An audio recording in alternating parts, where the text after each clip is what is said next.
सरवरा शाह करीमा दस्तगीरा अशरफा। Course हो या तजवीद का कोर्स हो, दरस आलिया का कोर्स हो या दरस निज़ामिया का कोर्स हो, अशरफिया के अहाते में तालीम का मकसद सिर्फ तहफ़्फ़ुज़ शरीयत है। और तहफ़्फ़ुज़ शरीयत के लिए जाहिद की भी ज़रूरत है, आलिम की भी ज़रूरत है,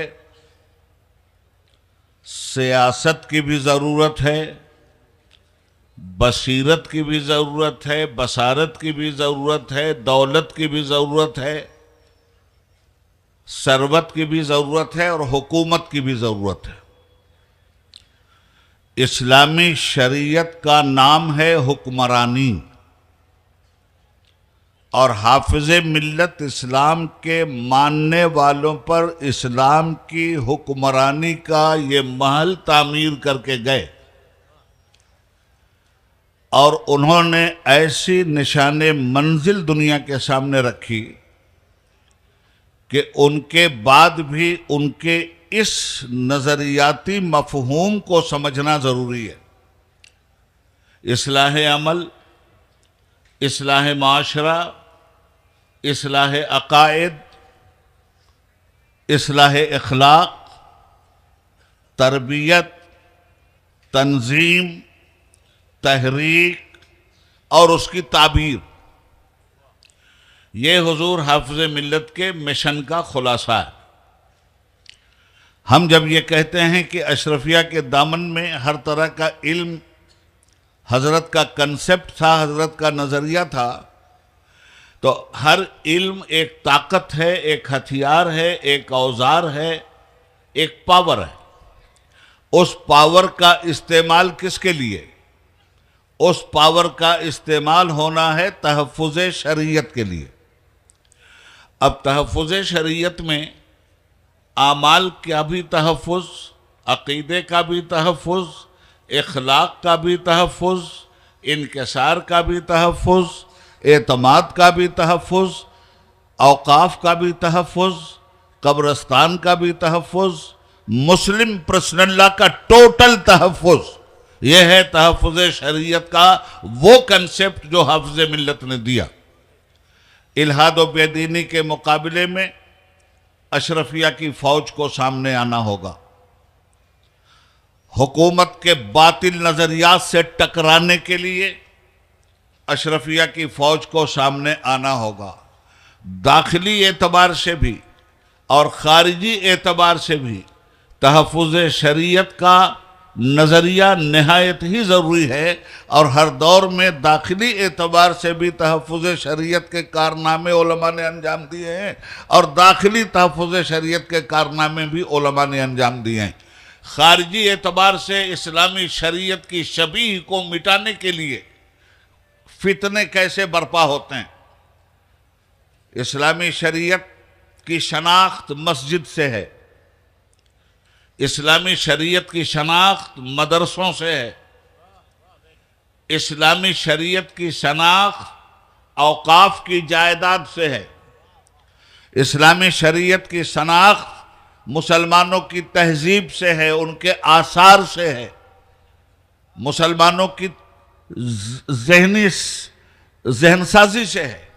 अब आज देखें आप, दाखिली तौर पर अगर इस्लामी शरीयत की शबीह बिगड़ रही हो तो उलमा का क्या किरदार होना चाहिए, और ख़ारिजी तौर पर अगर इस्लामी शरीयत को चैलेंज दिया जा रहा हो तब उलमा का क्या किरदार होना चाहिए।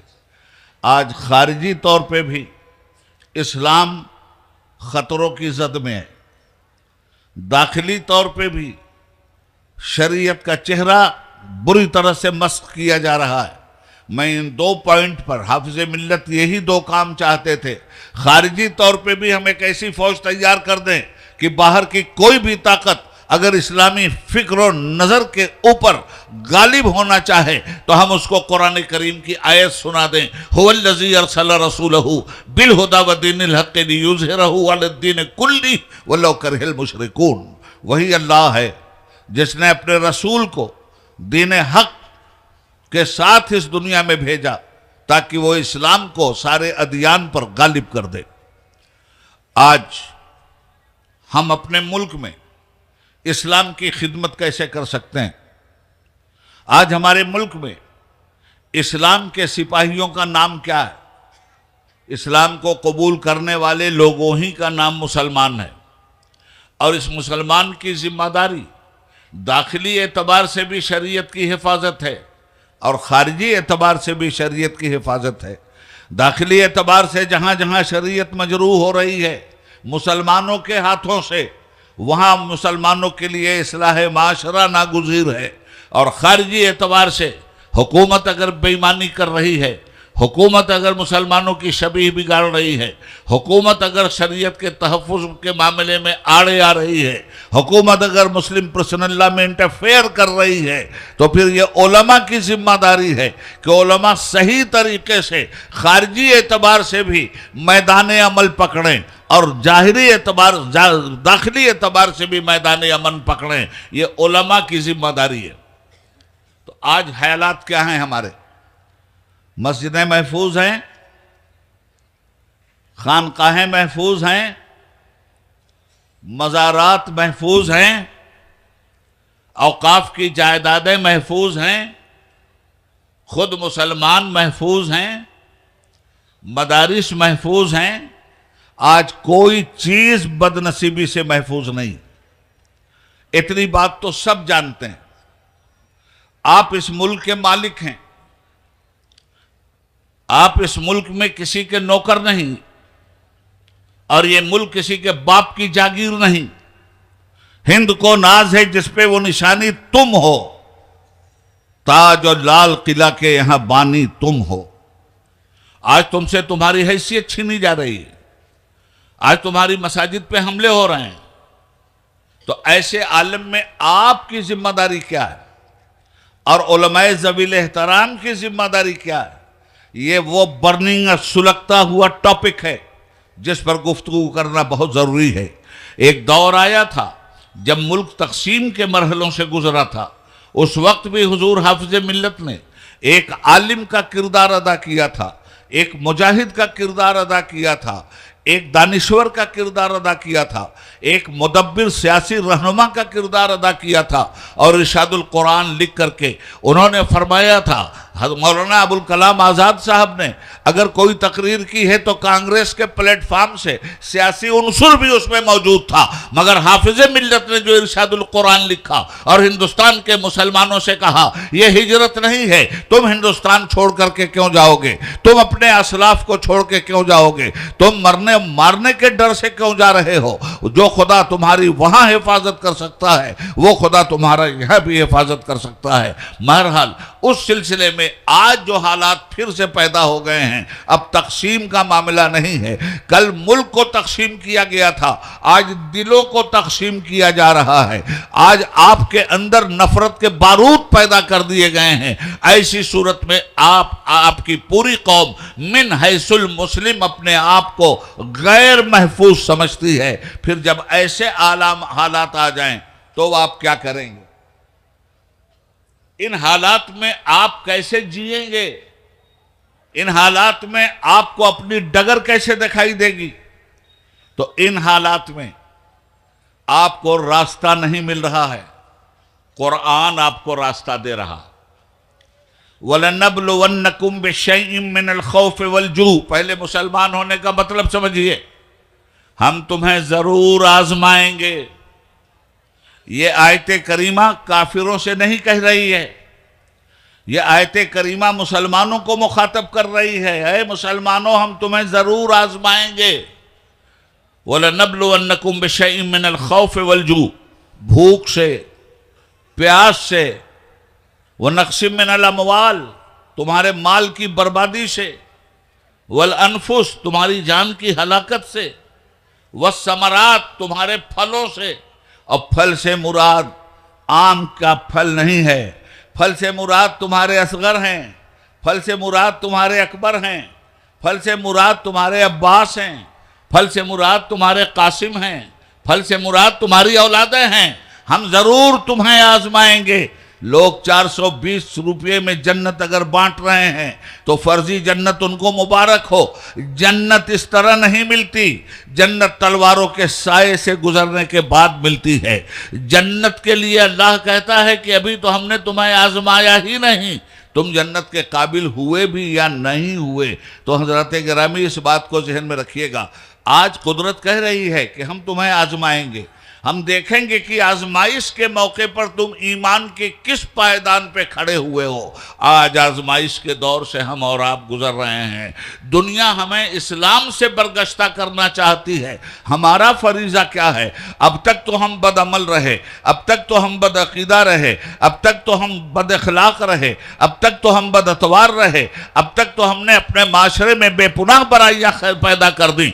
मगर जब ज़माना हमें मिटाना चाहता है, इस्लाम को मिटाना चाहता है, हमारी मस्जिदों को मिटाना चाहता है, 1800 मस्जिदें टारगेट पे हैं कि इन मस्जिदों को खत्म किया जाएगा। ख्वाजा साहब का मज़ार टारगेट बना लिया गया है कि ख्वाजा साहब के मज़ार के साथ भी मुकदमाबाजी की जा रही है। मैं आपसे कहना चाहता हूं, क्या ये सुलगते हुए मसाइल नहीं हैं?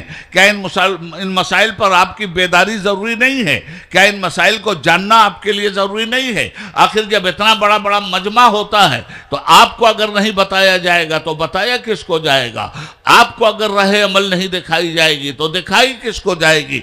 आज ख्वाजा साहब के मज़ार को भी चैलेंज पे ले लिया गया है और सुनवाई के लिए कोर्ट ने एक्सेप्ट भी कर लिया और उसी के साथ एक शोषा छोड़ा गया आपकी औकाफ की जायदाद को भी हड़पने का। आपकी औकाफ की जायदाद के बारे में ये पहले समझ लीजिए कि औकाफ है क्या। हिंदुस्तान में सबसे ज्यादा जमीन आर्मी के पास है, फौज के पास। उसके बाद सेकंड नंबर पर सबसे ज्यादा जमीन रेलवे के पास है। तो रेलवे भी हुकूमत की है, आर्मी भी हुकूमत की है। हुकूमत पूरे हिंदुस्तान की जमीन ले ले अगर मुल्क के मफाद के लिए, तो जमीन हम अपनी जान भी अपने देश की हिफाजत के लिए देने के लिए तैयार हैं। मगर ये जो वक्फ की जमीन है आपकी, रेलवे के बाद, आर्मी के बाद सबसे ज्यादा जमीन वक्फ की जायदाद की है, वक्फ के इमलाक की। ये किसकी है? ना हुकूमत की, ना हुकूमत के बाप की है। ये जमीन आपकी है, आपके बाप की है। ये जमीन हमने हुकूमत की जमीन लेकर के नहीं वक्फ किया है, ये हमने अपनी जमीन वक्फ किया। और जो जमीन वक्फ होती है उसका मालिक अल्लाह होता है। भारत की धरती पर तकरीबन 6 लाख एकड़ से ज्यादा जमीनें हमारी वक्फ में। हमारे बुजुर्गों ने क्यों वक्फ किया था ये जमीनें? और ये जमीनें भी शरीयत इस्लामिया के दायरे में आ रही। वक्फ की जमीन अल्लाह की मिल्कियत है। एक वाकिफ जब वक्फ करता है कोई जमीन, तो फिर वो अल्लाह की जमीन है। अब किसी मुसलमान की जमीन नहीं, किसी गैर मुस्लिम की जमीन नहीं। वो जमीन बेची भी नहीं जा सकती, उसका कोई खरीदार भी नहीं बन सकता। अब वक्फ करने वालों को अल्लाह ताला उनकी मगफरत फरमाए। कुछ लोगों ने मदरसों के लिए वक्फ किया, कुछ लोगों ने मस्जिदों के लिए वक्फ किया, कुछ लोगों ने स्कूलों के लिए वक्फ किया। वक्फ की जायदाद वाकिफ की मर्जी के मुताबिक उसकी दौलत को खर्च किया जाएगा। ये वक्फ की जायदाद पर हुकूमत की नापाक नजर है। ये वक्फ बिल, ये वक्फ एक्ट बना कब? मुल्क आजाद हुआ 15 अगस्त 1947 को। मुल्क को दस्तूर मिला 26 जनवरी 1950 को। और 1955 में पहली मर्तबा ये वक्फ बिल आया, वक्फ का कानून बना। समझिए बात को, यह आपकी चीज है, यह न मोदी की चीज है, न मूजी की चीज है। आज इसको हड़पने की कोशिश की जा रही है। पहली मर्तबा 1955 में वक्फ का कानून बना और वक्फ की इमलाक के लिए बाकायदा मिनिस्ट्री बनी। वक्फ बोर्ड बने, वक्फ काउंसिल बनी, मुसलमानों के हाथ में ये सारी चीजें दी गई। और उसके बाद फिर 1995 तक, 1955 से लेकर 1995 में तरमीम फिर आई। जो गड़बड़ी थी उसे सुधारा गया, जो चेयरमैन चोरमैन थे उनको निकाला गया, ताकि इस जायदाद को अच्छी तरह से बचा के रखा जा सके। मुसलमानों, उसके बाद 2009 में फिर वक्फ की तरमीमी एक्ट आया, और उस वक्फ की तरमीमी एक्ट में क्या था? वक्फ काउंसिल में सिर्फ मुसलमान होंगे, ऑफिसर सिर्फ मुसलमान होंगे, जमीन आपकी है भाई, फैसले सिर्फ आपके होंगे। वक्फ बोर्ड जो बनेगा उसमें 11 मेंबर होंगे, 11 मेंबरों में कम से कम 6 मेंबर मुसलमान चुनेंगे और 5 मेंबर गवर्नमेंट चुनेगी। अक्सरियत मुसलमानों के चुने हुए मेंबर की होगी, और फिर उन 11 मेंबरों में से वही मेंबर किसी को चेयरमैन चुनेंगे। गौर से सुन लेना बात, आज ये तुम्हारी गर्दन पे है खंजर। आज क्या कहा? वक्फ तरमीमी एक्ट बिल ले आए पार्लियामेंट में। अब क्या ला रहे हैं कानून? कोई मुसलमान मेंबर नहीं चुनेगा, 6 मेंबर मुस्लिम, ये भी मुसलमान, मगर मुसलमान अपनी बुनियाद पे चुनेंगे। 5 मेंबर गवर्नमेंट चुनेगी, वो भी मुसलमान होंगे, मगर कानून अब तक ये था। अब क्या आया तरमीमी बिल पार्लियामेंट में कि नहीं साहब, अब मुसलमान किसी को नहीं चुनेंगे, अब 11 मेंबर गवर्नमेंट चुनेगी और गवर्नमेंट ही चेयरमैन भी चुनेगी। एक नुकसान आपका यह किया जा रहा है, वक्फ काउंसिल के अंदर वक्फ की जायदादें 55,000 से ज्यादा जमीनें और 55,000 से ज्यादा वक्फ की जायदाद चोरों के हाथ में है। चोर गवर्नमेंट के हाथ में है, चोर मुसलमान के हाथ में है, चोर गैर मुस्लिम के हाथ में है।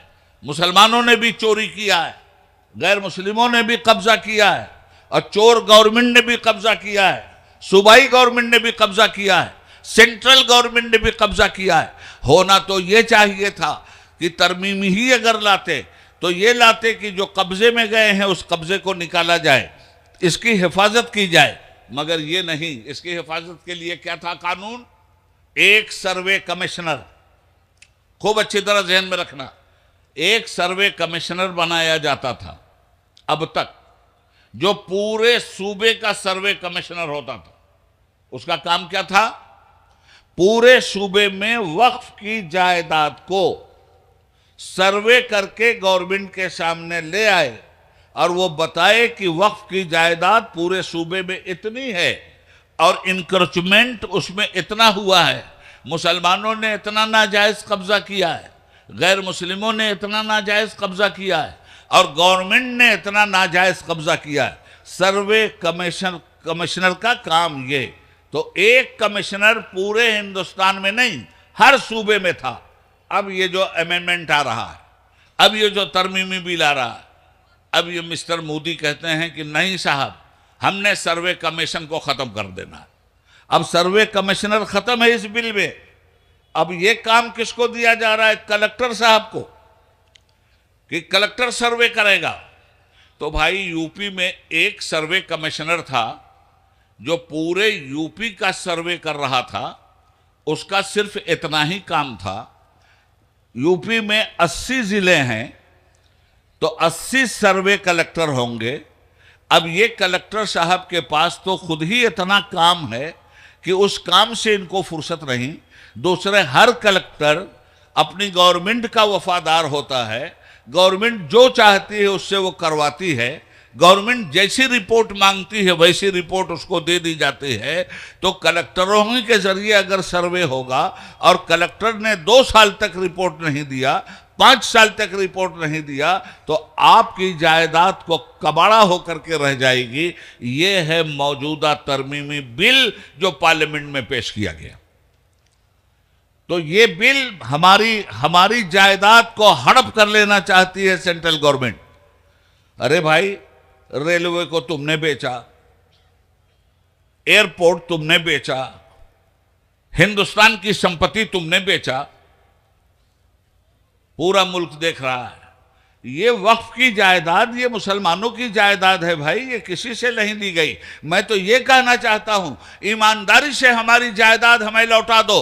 हमें तुम्हारी खैरात भी नहीं चाहिए। हमारे बुजुर्ग इतना दे के गए हैं कि अगर हमारी जायदाद हमारे हाथ कर दी जाए, खुदा की कसम, न सिर्फ ये कि मुसलमान खुशहाल हो जाएगा, हम इस मुल्क के गैर मुस्लिमों को भी रिफाह की बुनियाद पर, चैरिटी की बुनियाद पर, खिदमत की बुनियाद पर, इस्लामी कानून की बुनियाद पर इतना दे देंगे कि जिनको 5 किलो चावल देकर उनका दीन ईमान तुम छीन रहे हो, हम बिला पैसा, बिला उनसे कोई मुआवजा लिए हुए उनकी खिदमत कर सकते हैं। हमारी वक्फ की जायदाद की इतनी बड़ी ताकत है, मगर अब ये छीनी जाएगी। आपसे कहा जाएगा कि मस्जिद का पेपर लाओ।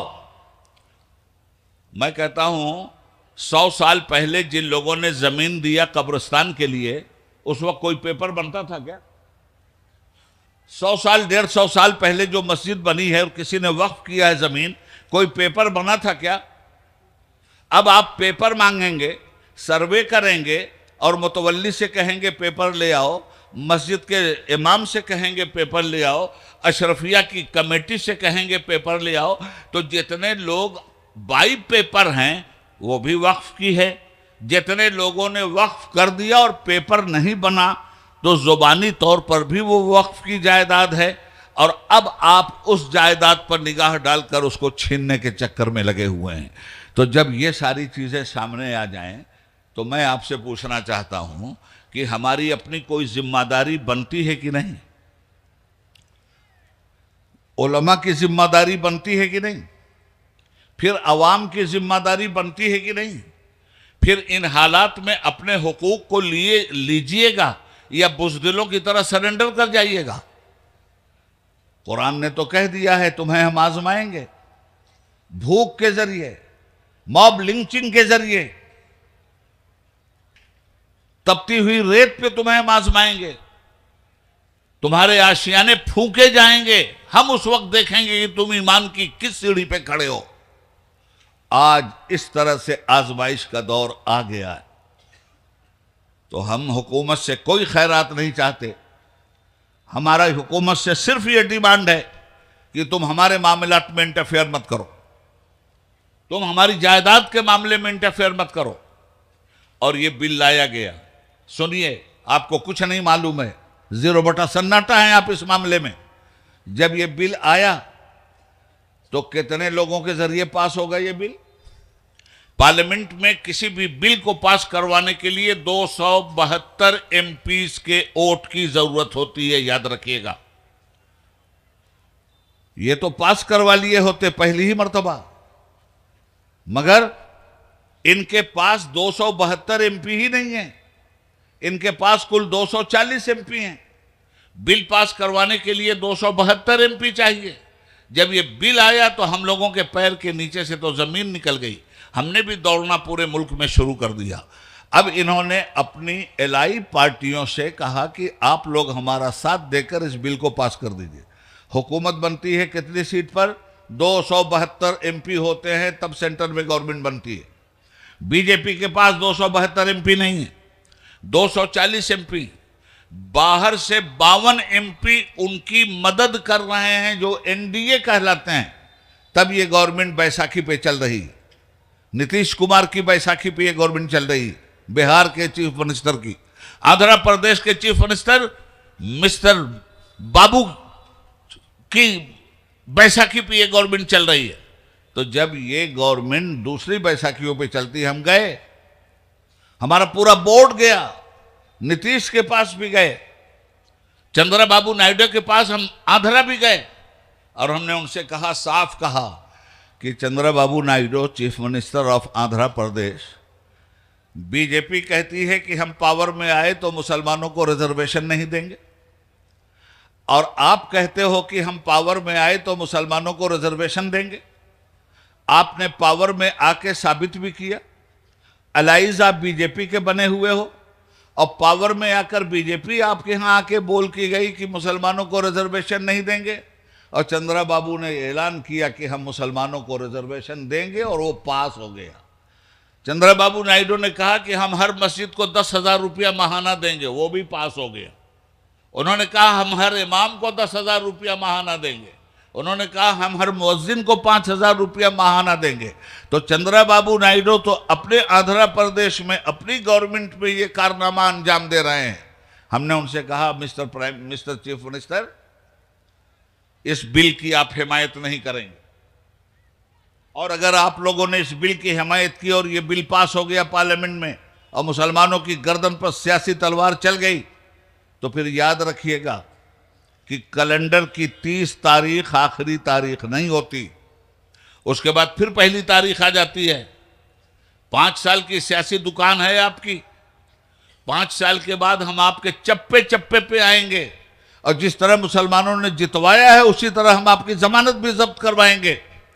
बड़ी सख्त बातें करके हम आए हैं, और उन्होंने पार्लियामेंट में अपना बयान दिया, उनकी पार्टी के लीडर ने, कि हम इस बिल की हिमायत नहीं करते।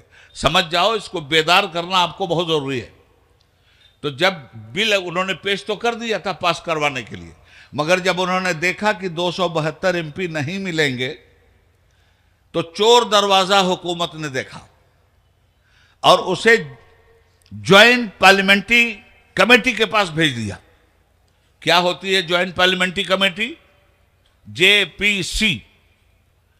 हर पार्टी के मेंबरानों को इकट्ठा करके एक पार्टी बना दी जाती है, और उसके हवाले यह कर दिया गया कि आप लोग इसको देखिए कि मुल्क की राय क्या है।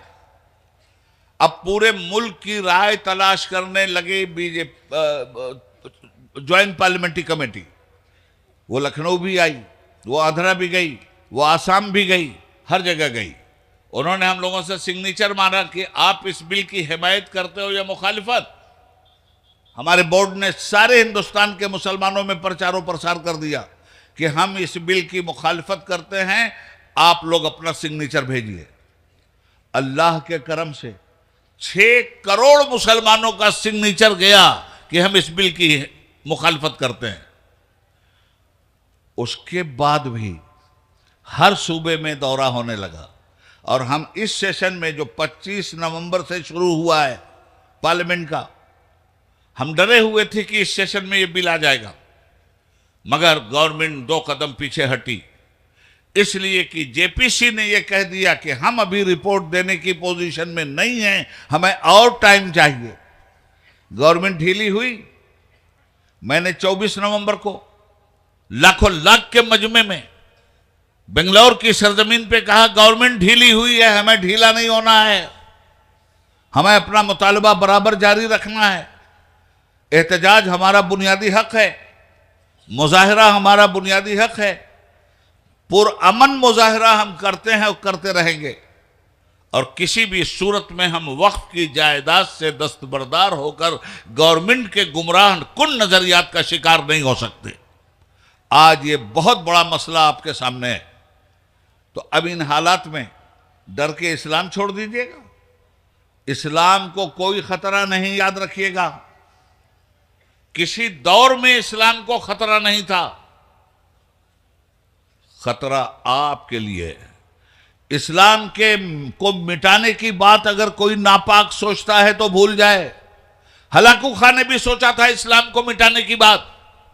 18 लाख लाशें आपकी पटवा दी थी।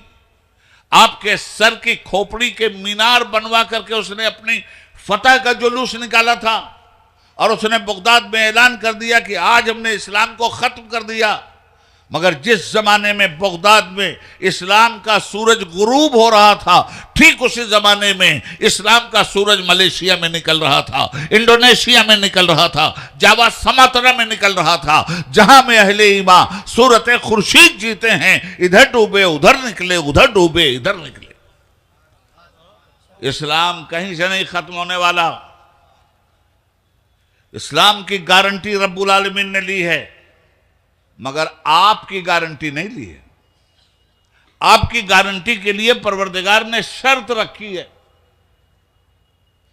और साफ साफ कहा है, वला तहनु वला तहजनु वअंतुमुल आलौन इन कुंतुम मोमिनीन। घबराना मत, डरना मत, बुज़दिली मत दिखाना, तुम्ही को हम गालिब करेंगे। शर्त यह है कि मोमिन अपने को साबित कर देना। ईमान शर्त है। तो हमारे वजूद की जमानत ईमान पे रखी गई। अगर ईमान है तो हमारे वजूद की जमानत है। फिर दूसरी बात, इस दुनिया फानी में हम